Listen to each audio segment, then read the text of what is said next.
झारखंड की तैयारी बदलने जा रही है। इंजीनियरिंग हो या मेडिकल, अब बच्चे जेईई, नीट की फ्री कोचिंग लेकर देश के टॉप कॉलेजों में दाखिला पाएंगे।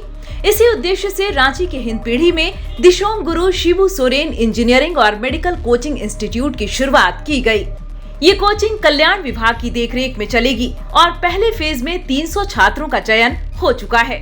ये सभी छात्र राज्य के अलग अलग बोर्डों से आए हैं। कोटा की प्रीमियम संस्था मोशन को जेईई नीट ट्रेनिंग की जिम्मेदारी दी गई है। यानी अब कोटा जाने का खर्च, किराया, हॉस्टल कुछ नहीं, सब कुछ झारखंड में, और वो भी फ्री।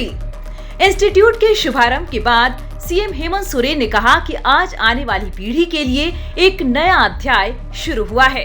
ये वही मैदान है जहां कभी नेताओं के भाषण होते थे, लेकिन आज यहाँ बच्चों का भविष्य तैयार हो रहा है।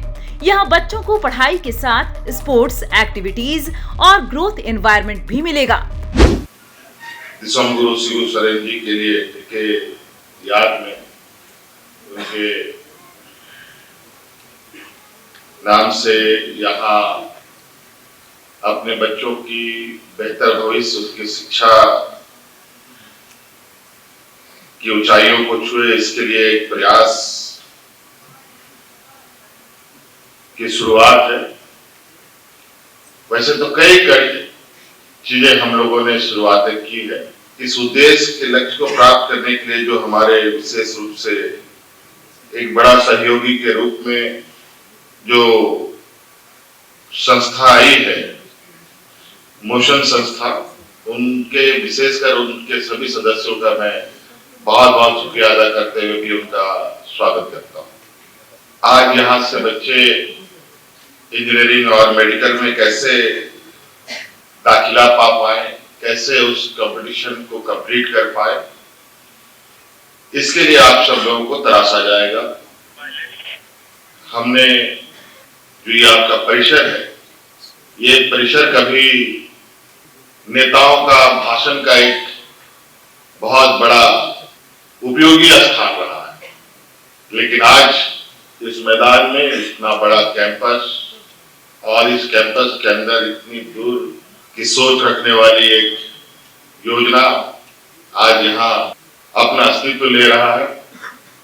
मुझे पूरा उम्मीद है कि आप सब लोग अपने लक्ष्य को प्राप्त करें और मोशन ग्रुप के सभी सदस्यों का भी मैं निश्चित रूप से, अगर इस मिशन में हम लोग कामयाब हुए तो ये बहुत बड़ी उपलब्धि मोशन ग्रुप का भी होगा। सरसरी निगाहों से हमने यहाँ के और जो थोड़े समय में यहाँ पर होने वाली गतिविधियों के बारे में जानकारी दिया, उसमें कुछ चीजें हमने कहा है कि हाँ, बच्चों का पढ़ाई लिखाई के साथ उनके खेल कूद का भी व्यवस्था यहाँ हो, थोड़ा सा एंटरटेनमेंट का भी आवश्यक होता है। इन सब चीजों में मोनोटोनस ये में ना रहे, बच्चे सभी गतिविधियों में ही शामिल हों।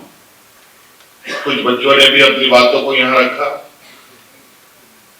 और मुझे खुशी है कि सरकार के द्वारा चलाए जा रहे कुछ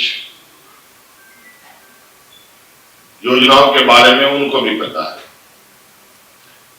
मैं आपको बताना चाहूंगा कि आप सभी लोगों की पढ़ाई लिखाई, आपके बेहतर भविष्य हो, इसके लिए कई सारी योजनाएं हम लोग चला रहे हैं। जैसे सावित्रीबाई फुले योजना हम लोग चला रहे हैं। लगभग 8 लाख बच्चियों को इसका लाभ भी मिल रहा है और प्री और पोस्ट मैट्रिक छात्रवृत्ति भी लगभग 30 लाख बच्चों को हम लोग देते हैं। और आप लोगों ने ये भी देखा होगा कि हम लोगों ने अपने सरकारी स्कूलों के साथ साथ प्राइवेट स्कूलों के तर्ज पर मुख्यमंत्री उत्कृष्ट विद्यालय प्रारंभ किए हैं। लगभग 100 विद्यालय अभी हम लोगों ने पहले चरण में बनाए, 80 विद्यालय, अभी और 100 विद्यालय हमें चलाने हैं, जहां आज की इस कॉम्पिटिटिव समय में आप और बेहतर प्रदर्शन कर पाए। और आपको ये भी मालूम होगा कि सरकार की तरफ से एक बहुत महत्वपूर्ण योजना हम लोग चलाते हैं, जहां करोड़ों रुपया सरकार का खर्च होता है। हमारे मुख्यमंत्री को बहुत बहुत धन्यवाद आपके तरफ से भी, और शायद आप तो देंगे ही देंगे, क्योंकि आपकी लाइफ उनके सोच से बनने वाली है।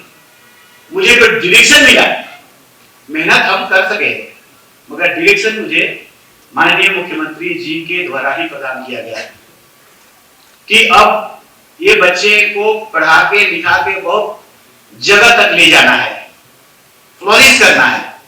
तो हम आपके तरफ से भी और मेरे तरफ से भी तो बहुत हम आभार व्यक्त करेंगे और धन्यवाद देंगे आपके इस सोच के लिए।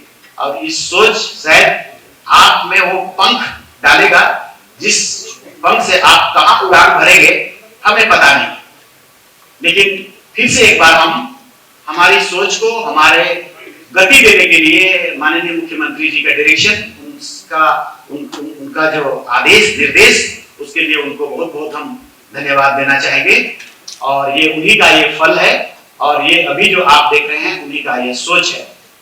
दूसरी बात हम कहेंगे बाबा का, हमारा कहते थे गुरुजी, हम लोग विषम गुरु, उनके दिमाग में जो थोड़ा बहुत हमको जानकारी है, कि हम लोग शुरुआत 15-20 साल से थे, तो बाबा हमेशा मेरे से तो बहुत इंटरेक्शन हुआ करता था, और कभी भी होता था तो ये बाबू को बोलने दो, ऐसा प्रायोरिटी भी करते थे हमको। तो मेरे लिए तो बहुत बड़े वो व्यक्ति रहे हैं।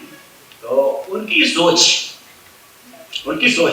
जब से वो गुरुजी हुए, तो पढ़ाई के प्रति, शिक्षा के प्रति, पढ़ो, आदिवासी पढ़ना ही होगा। और वो अपने छोटे स्कूल खोलने लगे।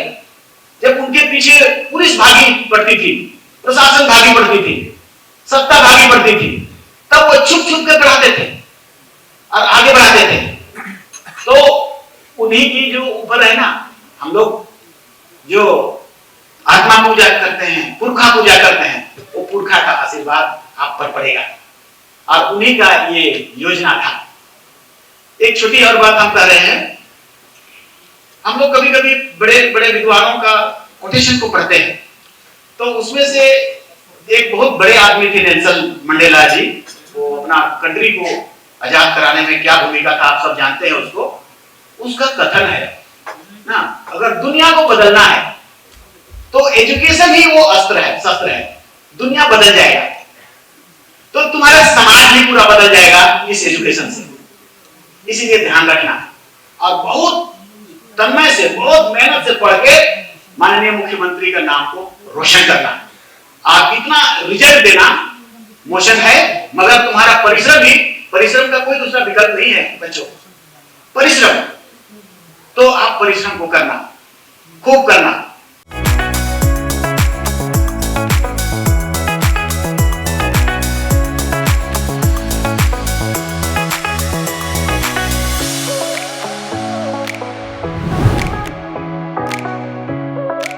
खबर का मतलब बवाल न्यूज। हमारे चैनल को सब्सक्राइब जरूर करें।